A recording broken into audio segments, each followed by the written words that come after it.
Existe também uma lei de Gauss para o magnetismo e, como sempre, está relacionado com o fluxo da grandeza em questão, através de uma superfície fechada. Vamos relembrar o que representava a lei de Gauss para o campo eletrostático. Nós vimos que a lei de Gauss estabelecia que o fluxo do campo elétrico através de uma superfície fechada era proporcional à carga elétrica total interna a essa superfície. Nós vimos que no magnetismo não existe um análogo da carga magnética isolada. A gente só acha cargas magnéticas, que na verdade nós chamamos de polos magnéticos, aos pares, em espécies opostas, norte e sul. Poderíamos ter chamados de carga magnética positiva e carga magnética negativa. Não existe monopolo magnético isolado, ou pelo menos vamos tratar assim. Como já disse, existem notícias aparecendo aí de monopolos magnéticos que foram produzidos artificialmente, mas por enquanto não tem nada oficial. Então, se não há monopolos magnéticos, não há uma carga magnética, um polo magnético isolado. Nunca haverá uma carga magnética líquida diferente de zero no interior de qualquer superfície fechada. Portanto, esperamos que a lei de Gauss para o magnetismo indique simplesmente que o fluxo do campo magnético através de qualquer superfície fechada é zero, o que significa que as linhas de campo magnético são sempre fechadas. A única outra possibilidade é que elas formem linhas infinitas paralelas entre si. Então, ou são linhas fechadas, ou são linhas infinitas paralelas. Isso pode ser mostrado matematicamente através da lei de Biot e Savart. Pela lei de Biot-Savart, nós podemos calcular o campo de qualquer distribuição volumétrica de correntes através dessa expressão aqui. E nós já vimos que qualquer campo de qualquer distribuição de correntes ou de ímãs pode ser representado por uma distribuição volumétrica de correntes equivalente. Então essa é a expressão mais geral que eu tenho para o campo magnético de qualquer entidade, aí, desconsiderando os eventuais monopolos magnéticos. Eu vou utilizar dois resultados do cálculo vetorial.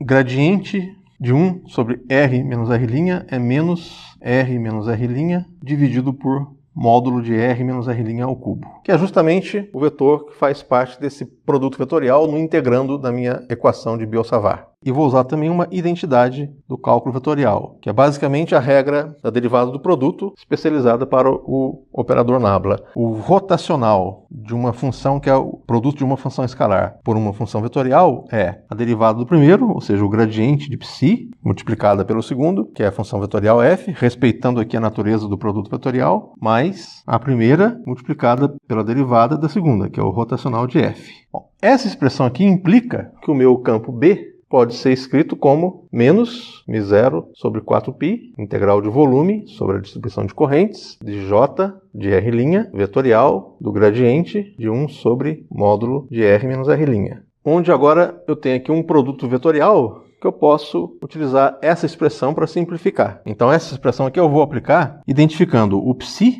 a função escalar que aparece aqui, como 1 sobre módulo de R menos R'. E o vetor f vou identificar com o vetor j, que aparece naquela expressão lá. Porém, o j naquela expressão ele depende das variáveis R'. E esse nabla está aqui é em relação às variáveis de R. São variáveis independentes. O J não depende de R, depende de R'. Portanto, nesse caso aqui, o rotacional desse F, o rotacional do J em relação às variáveis sem linha é zero. O que implica que essa identidade vai ficar simplesmente o seguinte: rotacional de psi vezes F. F é o J e psi é 1 sobre módulo de R menos R'. Isso vai ser igual ao gradiente de psi vetorial de F. Gradiente de 1 sobre R menos R' vetorial de J. Mais psi, que é 1 sobre R menos R' módulo rotacional de J. Mas o rotacional de J é igual a zero, então o segundo termo não contribui. O que nós temos aqui é exatamente o integrando. Portanto, eu posso escrever o meu campo B como...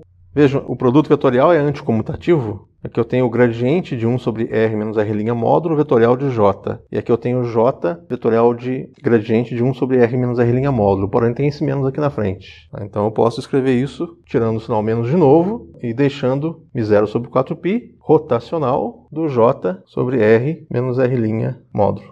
Porém, a integral é feita sobre as variáveis R'. E o nabla é uma derivada em relação às variáveis R. Como são variáveis independentes, eu posso inverter a ordem. Então, isso aqui eu posso escrever como μ0 sobre 4π rotacional da integral. ou melhor ainda, rotacional de tudo isso. μ0 dividido por 4π, integral de volume do J de R' dividido por R menos R' em módulo dV'. E este vetor aqui eu vou chamar de A. Então a conclusão é que o B pode ser escrito como o rotacional desse vetor A, dado por μ0 sobre 4π, etc.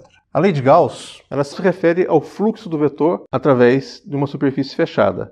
Pelo teorema de Gauss, nós podemos relacionar esse fluxo através de uma superfície fechada com a integral de volume do divergente de um vetor. Então, para chegar na expressão da lei de Gauss para o campo magnético, eu vou me perguntar, quanto que é o divergente desse vetor campo magnético? Olha, vai ser o divergente do rotacional de A. Mas o divergente do rotacional de qualquer vetor que seja bem comportado e possua segundas derivadas é zero. Mostrei isso para vocês de duas formas lá numa daquelas aulas de cálculo vetorial. Se o divergente de B é zero, a integral de volume do divergente de B, através de qualquer volume V, é zero também. Mas pelo teorema de Gauss, nós podemos escrever isso como o fluxo do vetor B, através da superfície fechada que delimita esse volume. Portanto, temos aqui as duas formas da lei de Gauss para o campo magnético. Como esperado, o fluxo do campo magnético através de qualquer superfície fechada é zero, essa é a forma integral da lei de Gauss, e na forma diferencial, ela estabelece que o divergente de B é igual a zero.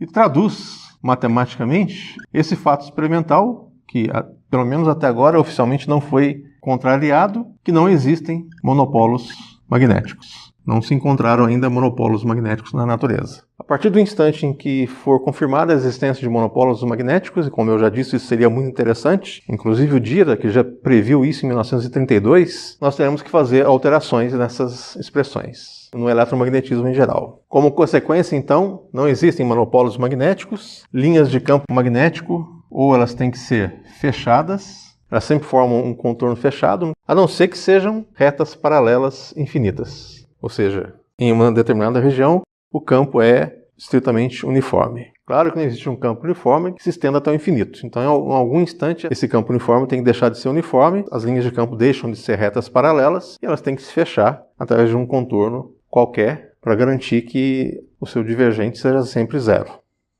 Vejam o que nós acabamos de obter. Nós concluímos que o divergente de B é igual a zero porque ele pode ser escrito como o rotacional de algum vetor A. E de fato isso está perfeitamente de acordo com a matemática, porque justamente o divergente do rotacional de qualquer vetor com as segundas derivadas dá zero. Isso tem uma analogia muito forte com o que nós vimos na eletrostática.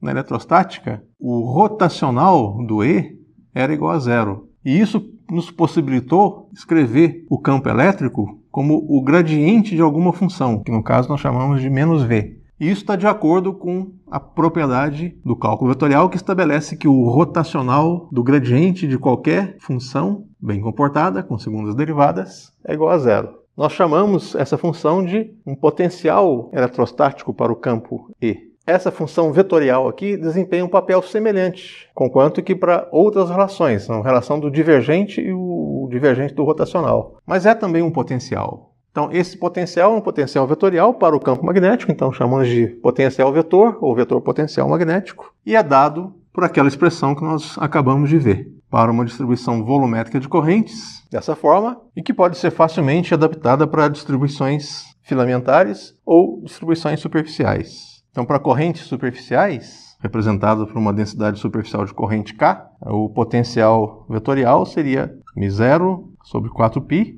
Lembre-se qual é a correspondência que nós fazemos? JdV trocamos por K vezes ds. E para correntes filamentares, nós trocamos o JdV por I vezes dl. Como a corrente I tem que ser a mesma em todos os pontos do fio, podemos colocar fora da integral. A natureza vetorial está aqui no elemento de linha vetorial. Corrente em amperes é um escalar, pode cair fora da integral. A expressão para o A seria essa aqui. Porém, observe que essa expressão do A não é única, porque não existe uma só função vetorial cujo rotacional dá o campo magnético que existe numa região. Se você pegar, por exemplo, uma certa distribuição de correntes, calcular essa integral aqui e chegar numa função que depende de x, y e z. Uma função A qualquer. Vamos representar por A de R. Se você me mostrar essa função, eu posso te mostrar infinitas outras que funcionam também. Funcionam de que forma? O rotacional delas dá o mesmo B. Porque se eu pegar esse A aqui e transformar numa outra função, somando ao A que você me apresentou, o gradiente de uma função escalar qualquer, o rotacional desse meu A'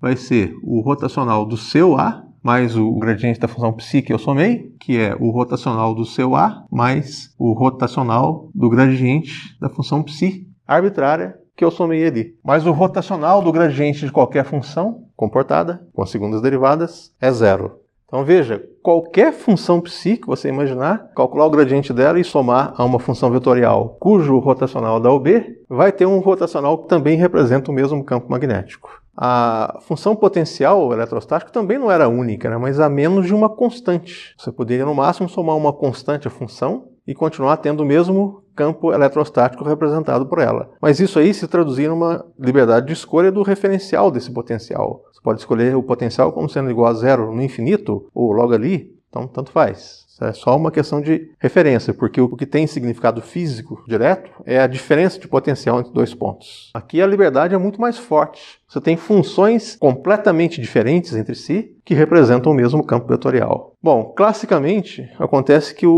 até mesmo em função disso, essa função potencial magnética não é dotada de um significado físico. Então, pouco nos importa que ela não seja única. Ela é simplesmente uma ferramenta para nós calcularmos o campo magnético, porque muitas vezes é mais fácil calcular essas integrais aqui do que aquela de Biot-Savart, entre outros motivos, porém sem um significado físico palpável. Isso aqui é uma propriedade, um fenômeno conhecido como liberdade de calibre, ou liberdade de gauge, em inglês, para o potencial eletromagnético. Então, é costume nós restringirmos um pouco essa liberdade, porque a liberdade mais, às vezes, é prejudicial, impondo alguma restrição sobre a função potencial vetor com a qual a gente vai trabalhar. Essa restrição a gente chama de escolher o calibre que a gente vai trabalhar. Então, a escolha de calibre geralmente é feita impondo algum valor, alguma condição sobre o divergente do vetor A. Eu vou trabalhar num esquema, numa situação em que eu quero que o meu divergente de A seja x. Bom, a escolha que parece a mais natural para trazer o mínimo de complicação para a nossa teoria é escolher o divergente de A é igual a zero. Isso, de fato, funciona muito bem em situações estáticas. Em situações dinâmicas não é a melhor escolha. É uma outra escolha que vai ser mais adequada. Essa escolha aqui é chamada de gauge, ou calibre de Coulomb,